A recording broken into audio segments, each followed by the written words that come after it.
میرے حساب سے آؤٹ پٹ یہ نکلا کہ پہلگام میں ہم نے 27-28 لوگ کھوئے، اور اس کے بعد ہم نے اور بھی کئی لوگ کھوئے، ہمارے مکان تباہ ہو گئے، ہمارے جو شہر پونچھ جیسا شہر اس کی تباہی ہوگی، وہاں لوگ مارے گئے، بچے مارے گئے، عورتیں ماری گئی۔ میں سمجھتی ہوں کہ جو آج کر رہی ہے گورنمنٹ آف انڈیا، جو ڈیلیگیشنز بھیج رہی ہے اب مختلف ملکوں کے اندر، یہ شاید تب کرنا چاہیے تھا تاکہ بتایا جائے لوگوں کو کہ ہمارے ساتھ کیا ہوا ہے، ملک کے ساتھ کیا ہوا ہے، اور ہمیں کیا کرنا چاہیے۔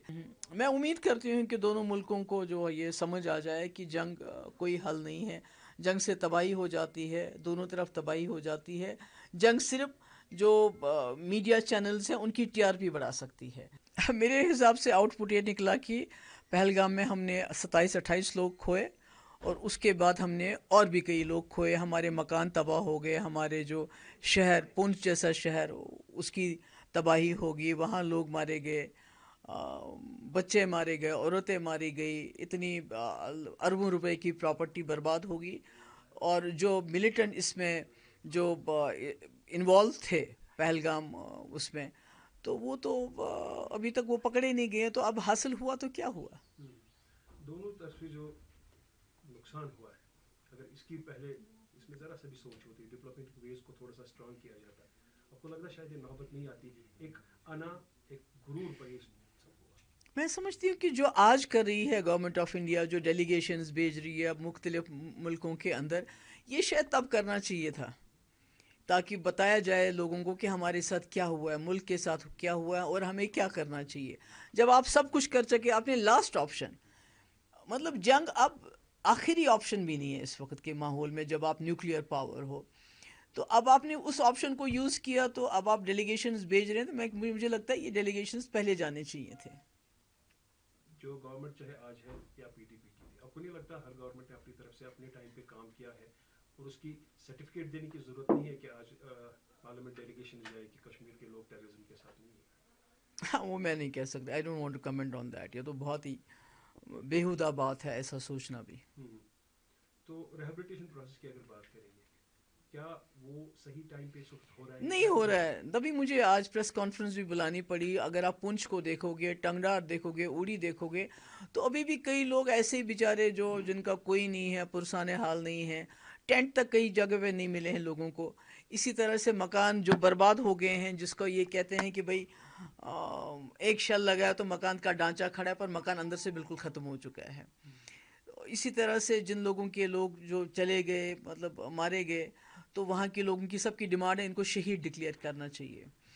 آپ نے لون لیے ہیں چھوٹی چھوٹی دکانیں کھولنے کے لیے، وہ لون کا انٹرسٹ ویو آف کرنا چاہیے۔ بینک آپ کو انشورنس نہیں دے رہے ہیں، وہ کہتے ہیں یہ وار ہے۔ نوکری ملنی چاہیے جن کے گھر کے لوگ جو اس میں شہید ہو گئے۔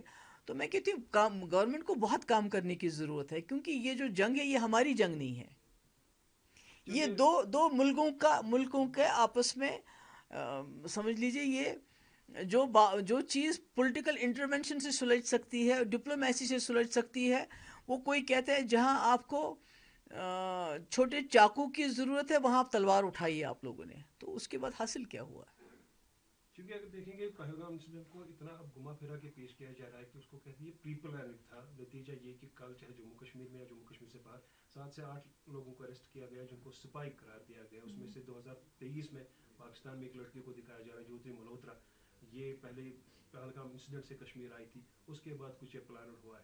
یہ سمجھ نہیں آ رہا کس کون کس ویری انفارچونیٹ، میں جو دیکھ رہی ہوں اس کو جو ہو رہا ہے، جیسے یہی پروفیسر علی خان، کیا بولا انہوں نے، کیا کہا انہوں نے؟ صحیح تو کہا کہ جو کرنل قریشی کے بارے میں، صفیہ قریشی کے بارے میں جو اس منسٹر نے بات کہی وہ بہت غلط ہے، آپ بہت شور مچا رہے ہیں، مگر کم سے کم جن کو آپ مسلمانوں کو لنچ کرتے ہیں، جن کے گھر آپ توڑتے ہیں، جن کی مسجدیں آپ توڑتے ہیں، ان کے بارے میں بھی سوچیے تو کون سا گناہ کیا تھا اس نے کہ اس کو جیل میں ڈال دیا۔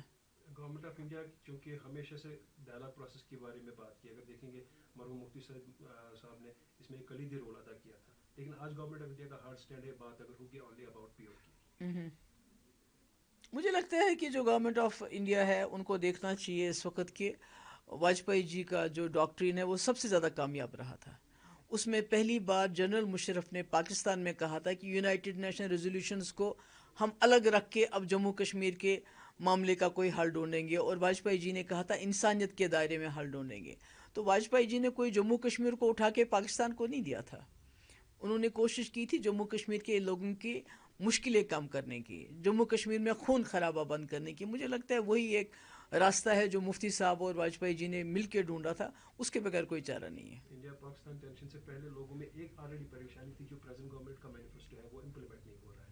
اب یہ پریشانی اور ہے، تو اوورآل دیکھیں گے people are living in miserable condition. بہت برا ہے اس وقت جو حالات ہیں. مجھے لگتا ہے کہ یہ ٹینشن ایز ہونا چاہیے، اور جہاں جہاں نقصان ہوا ہے اس کی بھرپائی ہونی چاہیے. آپ نے جو بات کی تھی 4000 لوگوں کو اپوائنٹ کیا گیا جو ریٹائر ہے، بجائے اس کے کہ فریش لوگوں کو کیا جاتا، وہ لوگ تو پینشن بھی لیتے ہیں. یہ کس مشن کے لیے ان کو؟ نہیں، یہ تو میں نے عمر صاحب سے، کیونکہ عمر صاحب کی سرکار ہے، 50 ممبر لے کے آئے ہیں وہ اسمبلی میں، 3 ممبر پارلیمنٹ ہے، اتنی مضبوط سرکار ہے. تو اگر وہ اس قسم کے فیصلے لیتے ہیں، دیکھیے جو ریٹائر ہو چکے ہیں فوج سے، ہمیں ان کی بڑی عزت ہے، انہوں ملک کے لیے وہ بہت قربانیاں دیتے ہیں، مگر ان کو پینشن بھی ملتی ہے، دوسرے بینیفٹس بھی ملتے ہیں. دوسری طرف سے ہمارے پاس لاکھوں کی تعداد میں بے روزگار نوجوان ہیں جو اتنے فرسٹریٹ ہو گئے ہیں. کوئی ڈرگ کی طرف جا رہا ہے، کوئی خودکشی کر رہا ہے. پڑھے لکھے نوجوان ہٹے کٹے صحت یاب جو یہ کام بہتر طریقے سے کر سکتے ہیں، یہ جو انسٹالیشنز ہیں ان کی حفاظت کر سکتے ہو، ان کو ترجیح نہ دے کے ریٹائرڈ آرمی افسر کو، آرمی پرسنل کو لگانا، میں سمجھتی ہوں یہ صحیح فیصلہ نہیں ہے. آخری بات، چونکہ اب دونوں ملکوں کے درمیان تھوڑا سا اس میں شاید کمی آ گئی، دونوں طرف سے غصہ کم ہو گیا. 18 تاریخ تک جو ڈیڈ لائن تھی سیز فائر کی، آپ کو لگتا ہے دوبارہ شاید نہیں ہوگا؟ کیونکہ دونوں ملکوں نے دیکھا ہے کہ ود ان 4 days نتیجہ کیا ہوگا. میں امید کرتی ہوں کہ دونوں ملکوں کو جو یہ سمجھ آ جائے کہ جنگ کوئی حل نہیں ہے، جنگ سے تباہی ہو جاتی ہے، دونوں طرف تباہی ہو جاتی ہے. جنگ صرف جو میڈیا چینلز ہیں ان کی ٹی آر پی بڑھا سکتی ہے، مگر جو عام لوگ ہیں، خاص کر جو ہمارے جموں کشمیر کے لوگ ہیں، بارڈر کے لوگ ہیں، وہ اس میں تباہ اور برباد ہو جاتے ہیں. لیکن ٹسل ابھی بھی انڈس واٹر ٹریٹی پر ہے، جس میں عمر صاحب نے کوئی پروجیکٹ کی بھی بات کی تھی. دیکھیں عمر صاحب نے ایسا کیوں کہا، وہ کیوں ایسا چاہتے ہیں کہ اس وقت ان معاملوں کو اچھالا جائے جس سے آپس میں تناؤ بڑھے، مجھے معلوم نہیں وہ ایسا کیوں کہتے ہیں. مگر میرا یہ ماننا ہے کہ پہلی گورنمنٹ آف انڈیا نے 2019 میں 370 کو ختم کر کے پاکستان اور چائنا کو نزدیک لایا، جو ہمارے ملک کے لیے ٹھیک نہیں ہے. آج انہوں نے انڈس واٹر ٹریٹی کو سسپینڈ کر کے چائنا کا، میں نے ابھی ایک خبر سنی کہ جو محمد ڈیم ہے پختونخوا میں، اس میں وہ جلدی کر رہے ہیں. یعنی آپ موقع دے رہے ہیں چائنا کو اور زیادہ نزدیک، چائنا اور پاکستان کو اور زیادہ نزدیک آنے کا، تاکہ جو انڈس واٹر ٹریٹی سے نقصان ہوتا ہے اس کی کہیں نہ کہیں بھرپائی ہو. تو مجھے لگتا ہے کہ یہ شاید جو پالیسی ہے اس قسم کی جس سے کانفلکٹ زیادہ بڑھتا ہے، مجھے لگتا ہے یہ صحیح نہیں ہے.